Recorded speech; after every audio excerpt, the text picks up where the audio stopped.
The Joint Theater Level Simulation, more commonly referred to as JTLS, is an interactive, multi-sided, coalition-oriented wargaming system.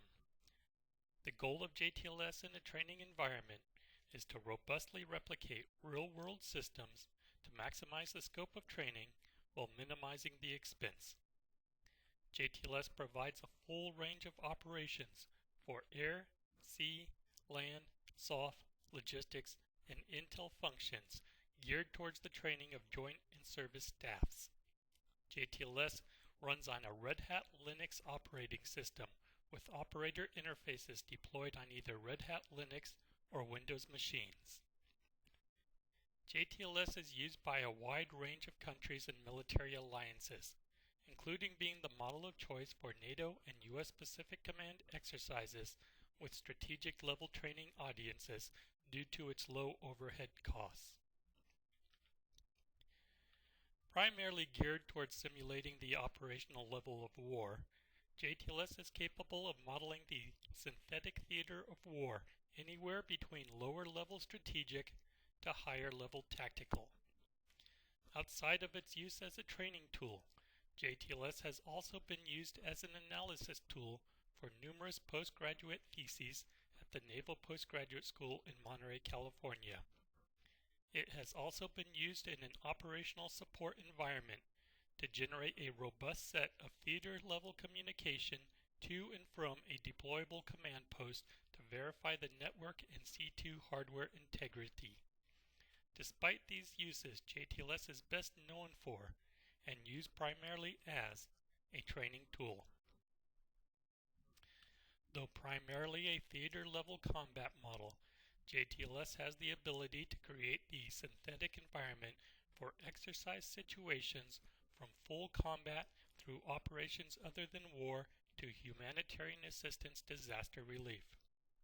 As we move towards the HADR end of the spectrum, the robustness of algorithms to simulate the environment decreases, but it has been used in many national HADR exercises because of its ability to feed a common operational picture and interface with various C4I devices such as NATO's ICC and the U.S. Theater Battle Management System. In addition, it has been federated with numerous other simulations such as JCATS, MUSE-AFSERS, and JLOAD. JTLS, as stated, is a multi-sided coalition-oriented wargame, which is designed to reflect real-world political and social complexities.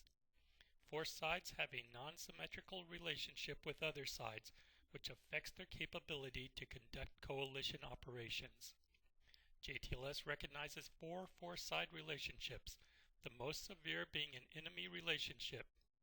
Besides permitting full combat operations against an enemy, JTLS still permits the possibility to airdrop supplies, perhaps humanitarian assistance supplies, to them. The next relationship is suspect, which permits providing supplies to units, allowing suspect units to use MAG, providing soft units to act as translators or to protect high-value targets, or provide medical teams to gather and report on disease situations. The third relationship is neutral, which allows supplies to be airlifted to neutral units and the movement of neutral units via air and naval assets, such as to move non-governmental organizations or medical personnel into danger zones. You can also allow neutral ships to join your naval formations to simulate activities such as escorting commercial oil tankers through hotspots. The last recognized relationship is friendly, which provides the ability for transfer of aircraft and joint air operations such as providing air-to-air refueling, joint air mission packages, and close air support. The road to using JTLS for training starts with identifying the training objectives, followed by devising a scenario, such as the DSSC Wellington scenario, that achieves the exercise objectives and specifies the geopolitical situation and order of battle for all sides, including civilians. Generally, a scenario can be broken into two groups: combat activities, fighters, bombers, targets, combat systems, etc., which are played out in the computer model with a little help from the master scenario event list, or MESL. For example, intelligence might identify a high-value target traveling in a convoy of armored cars. An orbiting air support mission might be designated to attack such a target. The convoy, the air mission, and the result of the encounter can all be modeled within JTLS with the purpose of feeding the information to the training audience's common operational picture or other C4I devices. However, instead of leaving the result of the encounter to the model, the MESL may call for a specific outcome, perhaps involving collateral damage with political repercussions, which would be played out in a non-model environment. On the other side, the geopolitical situation of the scenario is almost exclusively played out in a non-model environment as specified by the master scenario event list, with perhaps a small amount represented in the model. As an example, in an attempt to decrease tensions in a peacekeeping operation, friendly helicopters might be dispatched to bring representatives of opposing sides to peace talks. The political maneuvering and orders to provide this service are all played out via MESL activity. The only contribution from the model would be to actually fly the helicopters, displaying them on the common operational picture and thus allowing tracking of this event by the training audience. In order to represent combat activities within JTLS, the order of battle for the scenario must be input into the JTLS database. This is achieved through the JTLS Database Development System, which is a distributed Java-based interface to the underlying Oracle database. It is not only necessary to specify the units involved, their equipment, supplies, characteristics, support chain, and command hierarchy, but the database must also contain all the characteristics of the equipment and supplies, such as the killing power of combat systems, the fuel consumption of ships, the range of aircraft, the effectiveness of air-dropped weapons from different altitudes, etc. This would be a huge undertaking with each scenario, but fortunately is not needed since JTLS is delivered with a standard database that defines a large number of these parameters.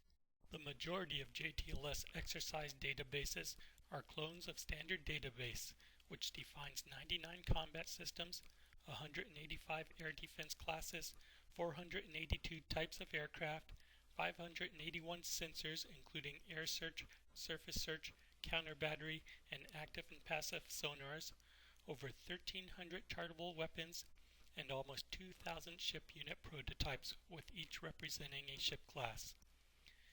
And this is just the tip of the iceberg, since aircraft must have weapon loads defined, sensors including air defense classes must have detection data defined, and targetable weapons and combat systems must have lethality sets defined. All of this exists as part of standard database. The interesting number in those numbers is that there are only 99 combat systems defined in standard database. These are not meant to identify specific real-world systems, but a class of systems, such as a 120mm heavy tank.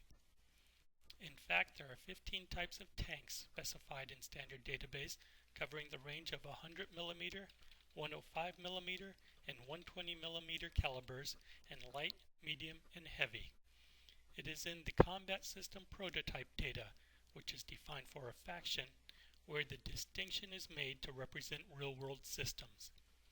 For example, a U.S. faction may declare that the 120mm heavy tank is a M1A2 Abrams and assign both the name and additional characteristics to that combat system, whereas another faction may define the same 120mm heavy tank as being a Challenger 2 main battle tank.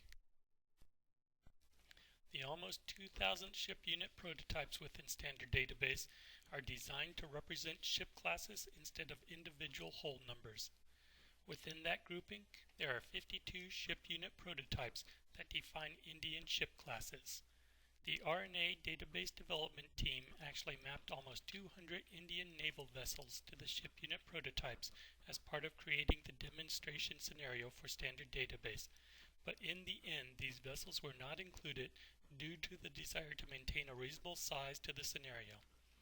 However, with the existence of the ship unit prototypes, the ability to create the naval vessels from the scenario's order of battle within JTLS database is greatly simplified. Creating the order of battle within JTLS for other non-naval units is not as straightforward as for naval vessels. Within JTLS, ground combat units, administrative units, air bases, squadrons, and support units are based on a tactical unit prototype template, which defines the combat systems, supplies, targets, and capabilities of the unit. Since the diversity of such unit structures throughout the world is so huge, there is no attempt made within standard database to represent the full range of units outside of what is used in the demonstration scenario. Thus, the creation of the tactical unit prototypes to define ground-based units within a scenario's order of battle is fully the job of the user's database team. This represents the biggest task in translating a scenario's operations into a JTLS database. Once a scenario database is created, the exercise starts and JTLS reads the database. We are still not locked into the current situation. It is possible for a controller to create additional units and targets on the fly, and almost any database parameter can be changed during the course of the exercise. These changes are not something that require a stop, modification, restart of JTLS, but are something that can be done dynamically in real time.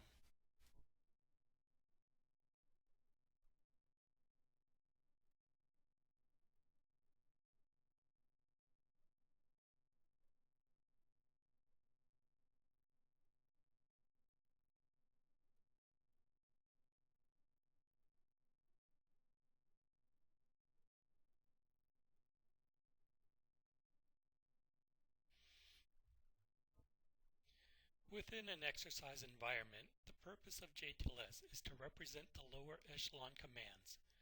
Between the training audience and JTLS lies a response cell whose job is to represent the immediate subordinate commands, dispatching orders from the training audience to the model, and collating reports from the model to pass to the training audience.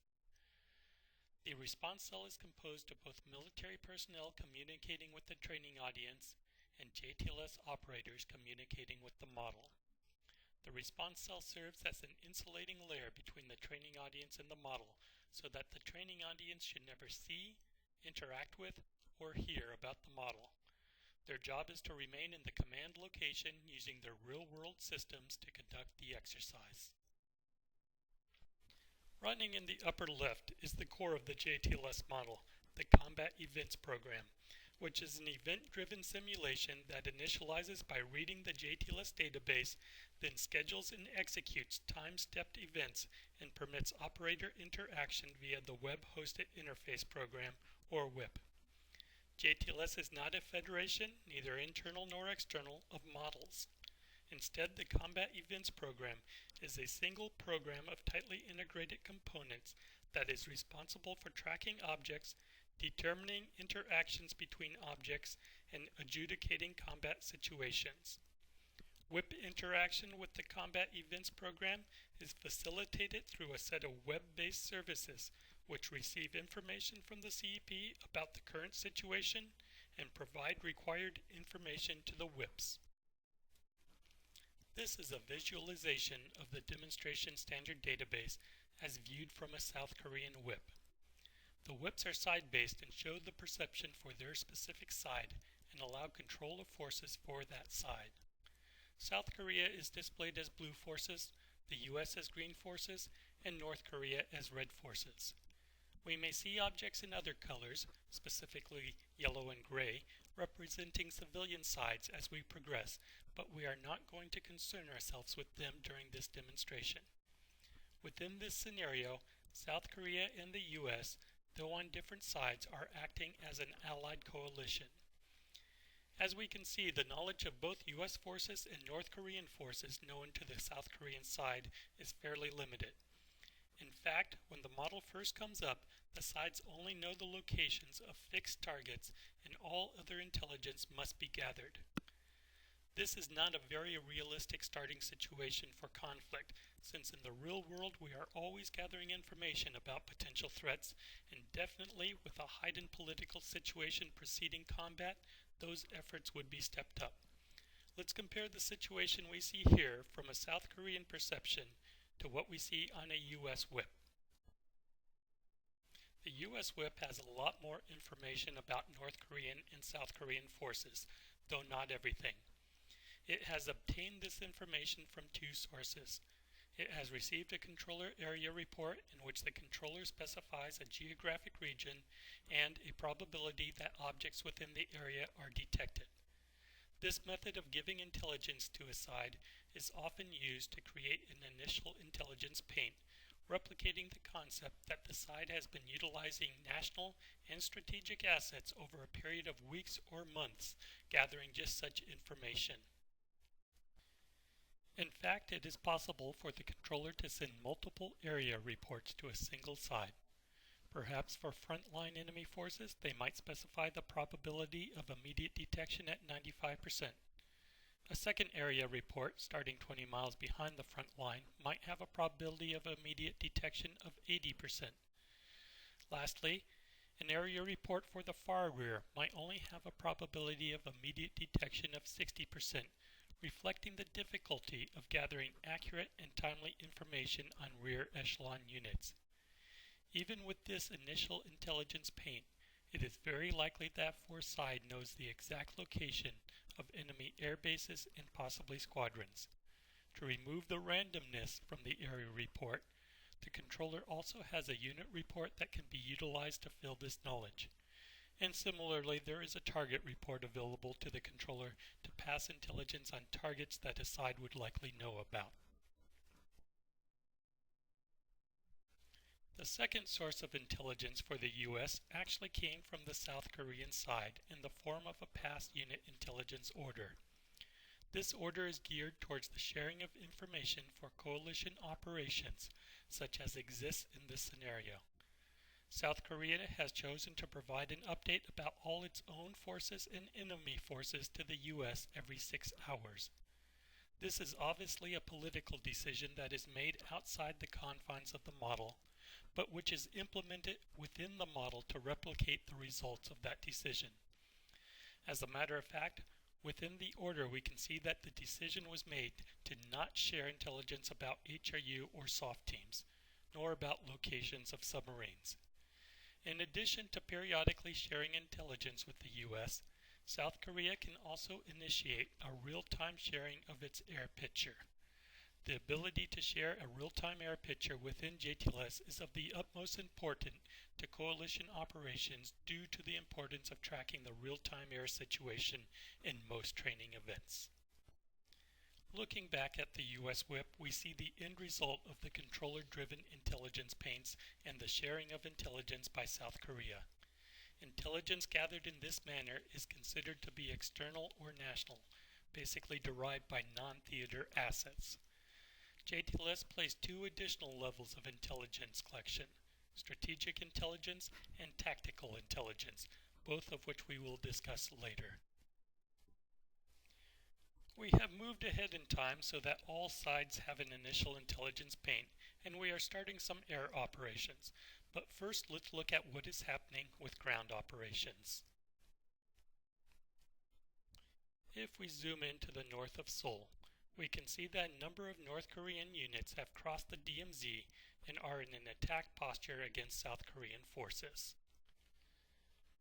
This attack is being spearheaded by infantry battalions with a few anti-tank companies dispersed among them. Battalions and companies is a common level of unit representation within JTLS. The operator has initiated the attack by sending an attack order for each of these units using a quick order, which requires the operator to specify the attacking unit and the unit to be attacked. A more robust version of the order exists if the operator wants finer control or to specify a group of orders. In this example, the operator has chosen to have a multiple units in a coordinated attack and how combat power should be distributed.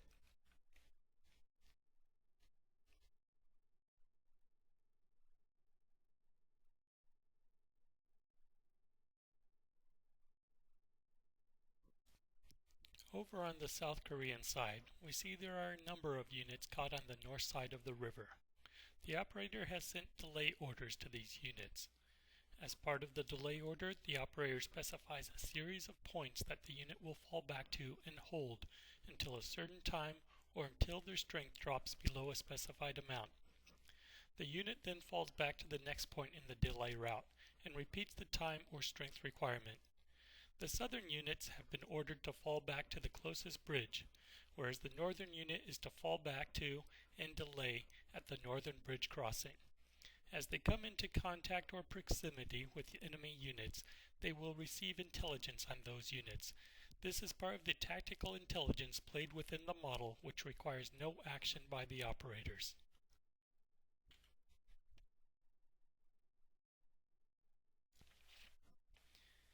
In addition to attack and delay, we can see the other typical orders available to ground operations.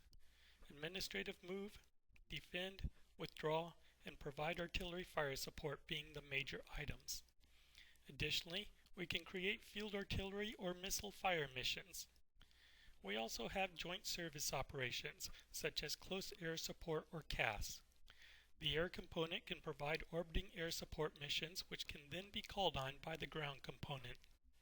Similarly, the model has airlift capability where the ground unit moves to a runway and the air component has made transport planes available.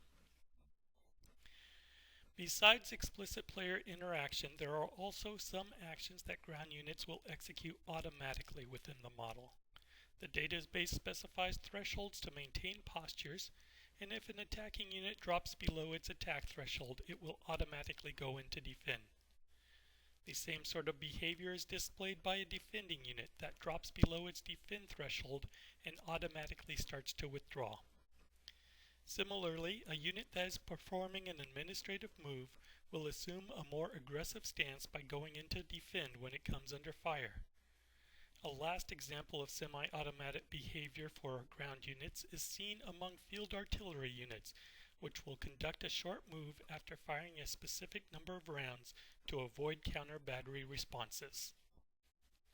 If we move over to the US side, we can see a couple of SEAL teams that have moved into the demilitarized zone and have a posture of collect EEI or intelligence collection. This is an example of explicitly using theater assets to gather intelligence, which is considered strategic intelligence within the model. These teams are represented as high-resolution units or HRUs and have a different set of capabilities from the battalion and company aggregate units that we saw earlier. Designed to represent small teams of people, possibly soft units, possibly translators or doctors or other NGOs, HRUs are controlled by the operator in the same manner as larger units via specific orders on the order menu. HRUs can be specified in the database or created on the fly from any aggregate unit that has the necessary personnel and combat systems. They can be instructed to move or be inserted by air to a location, ambush a unit, patrol an area, raid and destroy a target, or provide overwatch protection to a unit or target. Additionally, there are non-combat capabilities such as traffic control, coalition or translator support, and civil military operations such as reporting on the spread of diseases within a refugee camp that can be conducted by HRUs. Moving away from the ground picture into the naval picture, we can see the George Washington Carrier Battle Group off the Korean Peninsula. Zooming in on the battle group, we get a good visual of the air activity surrounding it. Directly in front of the group, the operator has created an operations area and assigned some air missions to conduct ASW patrols. This operations area is linked with the George Washington and will move every time the George Washington moves. We also have an E-2C Hawkeye deployed in an AEW role. Stationed around the battle group, providing air-to-air protection, we find a number of CAP missions. And lastly, outbound from the battle group, we can see some air-ground missions heading for an assigned target, and a few others heading back to the battle group. Besides the George Washington, The battle group consists of a number of destroyers and a couple of cruisers with embarked helicopters. We also have a supply ship and a Los Angeles class submarine. The battle group itself is represented as a formation within JTLS. These can be designated in the database or assembled by the operator. A formation allows the operator to manipulate the group of ships as an aggregate instead of as individual ships. There are also some naval activities within JTLS that are limited to formation, the most important one being amphibious operations. Speaking of amphibious operations, let's switch our view to the southern end of the Korean, where we have a number of amphibious ships with a Marine Expeditionary Unit on board. Within the middle of this formation, co-located with the LHD-2, we see the main components of the Marine units. Despite showing the unit symbol at this location, these units are spread across multiple LSD and LHD ships within the formation. We also see that a number of the ships have embarked helicopter squadrons. Looking at the order to conduct an amphibious assault, we see that there are three options available for conducting the operation: a beach port landing, a vehicle or landing craft assault, or an airborne assault. The player must choose between a beach port or a landing craft assault, but the airborne assault can be combined with either of them. Non-formation air assets can also be used to help in the assault via the airlift unit order. Besides naval, air, and amphibious activities, naval units can be instructed to perform other activities, such as shadow a vessel, perhaps as part of a drug enforcement operation, patrol an area either in a non-combat mode or in search and engage mode, sweep for mines, or transport supplies. Switching over to the South Korean side, let's take a look at air capabilities within JTLS. We'll switch the filters to drop objects and turn back on air-related objects, setting air missions to blink so they stand out for us. We'll also get rid of the background maps so we can deal with a dark background on which the air missions will better show up.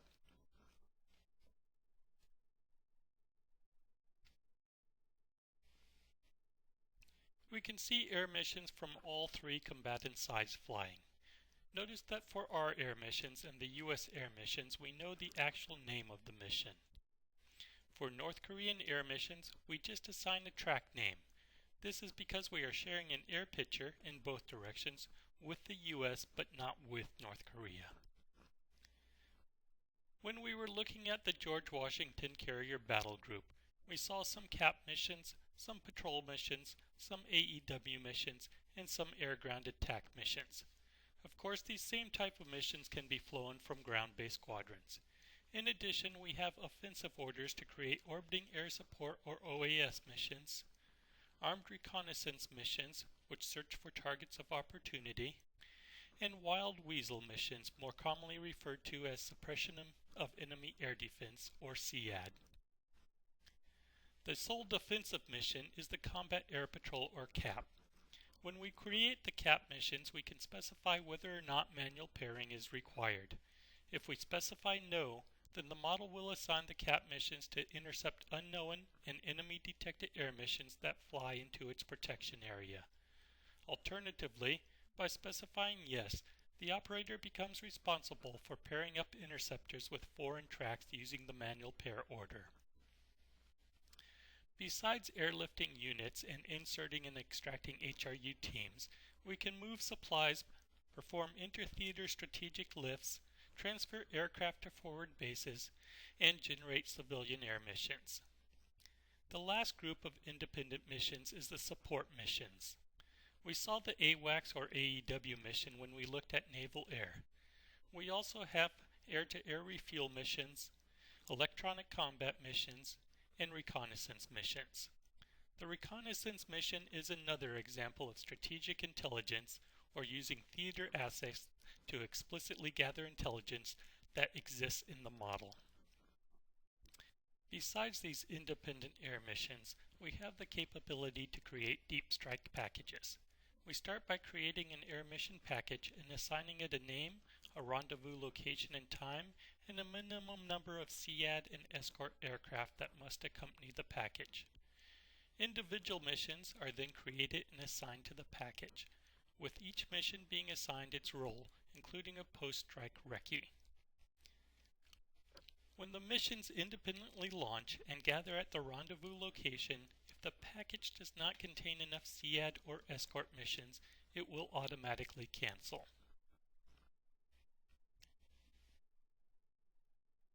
That pretty much wraps up the overview of the model from an operator point of view.